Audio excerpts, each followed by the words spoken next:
Everyone, welcome to missile classes. और मैंने पिछला वीडियो में आप लोगों को बताया था कि जो 21 वर्ष से कम बालिकाएं हैं उन लोगों को भी सरकार ने ध्यान में रखकर इस मैया सम्मान योजना को लाभ देने की कोशिश किया जा रहा है, जो बिल्कुल आप लोगों के लिए तैयार हो चुकी है। आप लोगों को मैं पिछला वीडियो में बताया था कि आप लोगों को फॉर्म जो है बिल्कुल जो 21 साल से लेकर 50 साल की उम्र में जो महिलाएं का फॉर्म होती थी उनका फॉर्म से बिल्कुल आप लोगों का फॉर्म अलग होगी। साथ ही साथ आप लोगों का डॉक्यूमेंट में भी काफी ज्यादा बदलाव होगी। और हमारे दोस्तों एक बात याद रखिएगा कि आप लोगों का फॉर्म बिल्कुल आ चुकी है। इस फॉर्म को हम लोग अप्लाई कैसे करेंगे, फॉर्म को स्टेप बाय स्टेप भरेंगे कैसे, और फॉर्म को भरने के बाद कहाँ जमा करेंगे, फिर उसके बाद हमें फॉर्म को रिसीविंग कैसे मिलेगी, सारा डिटेल्स में आज इस वीडियो के माध्यम से मैं आप लोगों को एक एक करके बताने वाला हूं।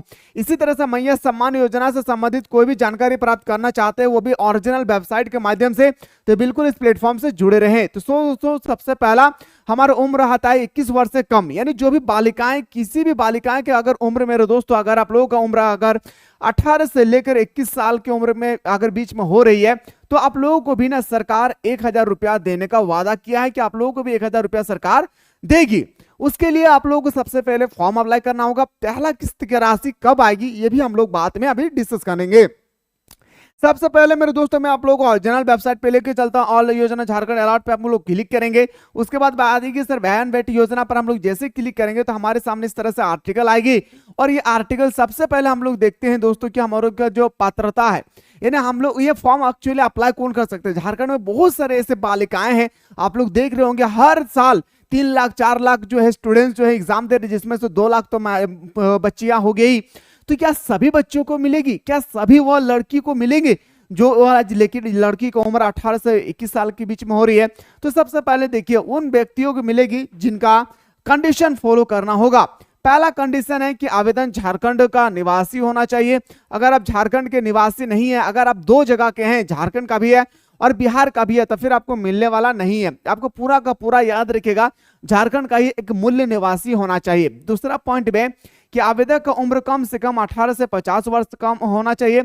अगर आपका उम्र 18 साल से स्टार्टिंग है, अगर आपका 18 साल हो रही है तो आप फॉर्म को इजीली से अप्लाई कर सकते हैं। दूसरा कंडीशन पॉइंट नंबर 3 में बताया जाता है कि आवेदन के आवेदिका के परिवार में किसी का भी सरकारी अर्ध सरकारी नौकरी का सेवानिवृत्ति ना हो। यानी आपके बहुत सारे लड़की ये भी सोच रहे होंगे कि सर मेरा पिताजी पहले जॉब करते थे, अभी रिटायर हो गए हैं, तो क्या मैं भर सकती हूँ या नहीं? तो बिल्कुल आप नहीं भर सकते हैं। याद रखिएगा आपके फादर या आपका हस्बैंड जॉब करे या रिटायर हो गए हैं, याद रखिएगा आप फॉर्म को नहीं भर सकते हैं। अगला पॉइंट पे आते हैं सर, आवेदक का ईपीएफ धारी ना होना चाहिए, पेंशन धारी ना हो, परिवार का कोई भी सदस्य आयकर दाता ना हो, टैक्स देने वाला ना हो, परिवार के कोई भी सदस्य वर्तमान या भूतपूर्व विधायक या सांसद ना हो।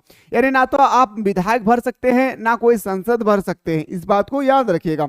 अगला जो हमारा था कि आवेदक उनके पिता या पति का राशन कार्ड होना आवश्यक है।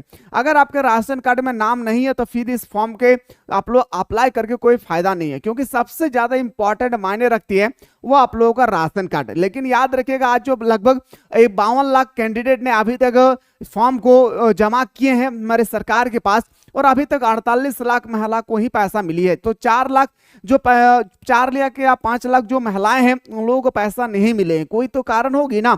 तो रीजन नहीं था कि हमारे बहुत सारे ऐसे महिलाएं हैं जो त्रुटि फॉर्म को अप्लाई किए हैं, यानी गलती से फॉर्म को भर दिए हैं और सोच रहे हैं कि हमारे पैसा आएगी, तो बिल्कुल नहीं आएगा। तो याद रखिएगा जब भी आप लोग फॉर्म को भरें एक भी स्पेलिंग हो या कुछ भी हो गलती ना करें, और डॉक्यूमेंट में जो भी आपका नाम होगी सारे डॉक्यूमेंट में वही नाम होना चाहिए।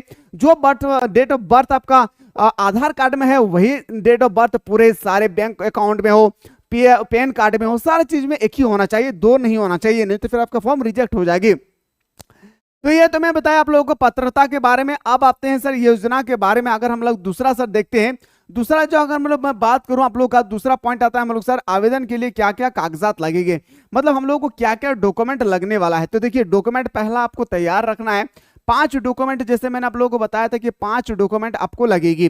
डॉक्यूमेंट नंबर 1 में आपको इंडिकेट किया गया कि आवेदन का आधार कार्ड होना चाहिए, और ये आधार कार्ड मेरे दोस्तों आप अपने हस्बैंड के नाम के साथ इंक्लूडेड किए हैं या आप अपने फादर के नाम के साथ इंक्लूडेड किए हैं, कोई मायने नहीं रखता है, ठीक ना। बस आपका ओरिजिनल आधार कार्ड होना चाहिए।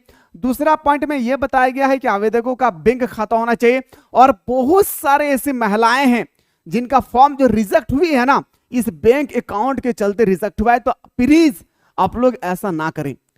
आपको हाथ जोड़कर विनती करता हूं, क्योंकि बहुत सारे प्रज्ञा केंद्र में मैं गया था, विजिट किया था वहां पे, तो मैं देख रहा था कि इसी कारण से ना फॉर्म को रिजेक्ट कर दिया जा रहा था। इस कारण से आप लोग खास करके बैंक अकाउंट में ध्यान देंगे, क्योंकि देखिए वो झारखंड के हैं, बिहार के अकाउंट नंबर डाल दिए, तो ऐसा नहीं होगी। आपका अपना होना चाहिए, ज्वाइंट अकाउंट में भी पैसा आने वाला नहीं है, इसलिए सिंगल अकाउंट बनाइए। अगर अभी तक आपके पास नहीं है सिंगल अकाउंट, तो आप लोग सिंगल अकाउंट बनाने की कोशिश करें, ज्वाइंट में खाता में पैसा आने वाला नहीं है।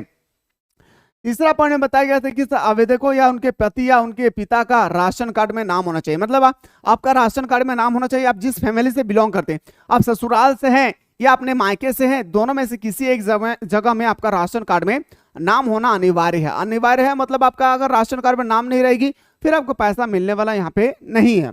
आते हैं चौथा पॉइंट में हमारा था, पासपोर्ट साइज का एक फोटो होना चाहिए, और ये फोटो बिल्कुल कलरफुल होना चाहिए। ये फोटो जो होगी ब्लैक एंड व्हाइट नहीं चलेगी, और वो भी ओरिजिनल होना चाहिए, लगभग 3 साल का। ठीक है। आवेदन पत्र, और लास्ट पॉइंट में आता है मेरे दोस्तों आवेदन पत्र मतलब आपका फॉर्म आपको एक सबसे पहले फॉर्म आएगी, इसी फॉर्म में आप लोगों को सारा चीज आपको एक एक करके भरना है। इसी फॉर्म में एक एक करके आप लोगों को सारा चीज को स्टेप बाय स्टेप भरना है। तो दोस्तों फॉर्म कैसे अप्लाई करेंगे, अब सबसे इंपॉर्टेंट बात आती है ना, इस तरह हम लोग फॉर्म को अप्लाई कैसे करेंगे। देखिए मेरे दोस्तों, सरकार जो हमारी है, आप लोग सुने होंगे, आपकी सरकार आपके द्वार, जो अभी सरकार जा रहे हैं और प्रज्ञा केंद्र पर कैंप लगा रही है, तो आप लोगों का जो फॉर्म अप्लाई होगी ना, सबसे पहले तो फॉर्म लेना होगा। तो ये फॉर्म आपको आपके जो सरकार द्वार तक पहुंच रही है ना, प्रज्ञा केंद्र, वहां पे आपको फॉर्म मिलेगी। फॉर्म को भरना बहुत जरूरी है। अब फॉर्म को एकदम याद रखिएगा मेरे दोस्तों, फॉर्म जो है हमारा, इसको स्टेप बाय स्टेप सही तरीके से अगर भरना चाहते हैं, सर हम देख देख के भरना चाहते हैं ताकि हमारा कोई भी त्रुटियां ना हो, तो उसके लिए नेक्स्ट वीडियो पर बने रहें कि फॉर्म को कैसे भरा जाएगा। फॉर्म आपको मिलेगी कहां पे, प्रज्ञा केंद्र में। जमा कहां करना होगा वो मैं बताऊंगा नेक्स्ट वीडियो में। अगर आप लोग चाहते हैं सर कि हम फॉर्म को कैसे अप्लाई करेंगे, कैसे भरेंगे, स्टेप बाय स्टेप बताइए, तो आप लोग जल्दी से कमेंट सेक्शन खुला हुआ है, कमेंट करना ना भूलें। और इसी तरह से मैया सम्मान योजना से संबंधित कोई भी अपडेट ओरिजिनल वेबसाइट के माध्यम से प्राप्त करना चाहते हैं, तो बिल्कुल इस प्लेटफॉर्म से जुड़े रहें। मिलते हैं इसी तरह से नेक्स्ट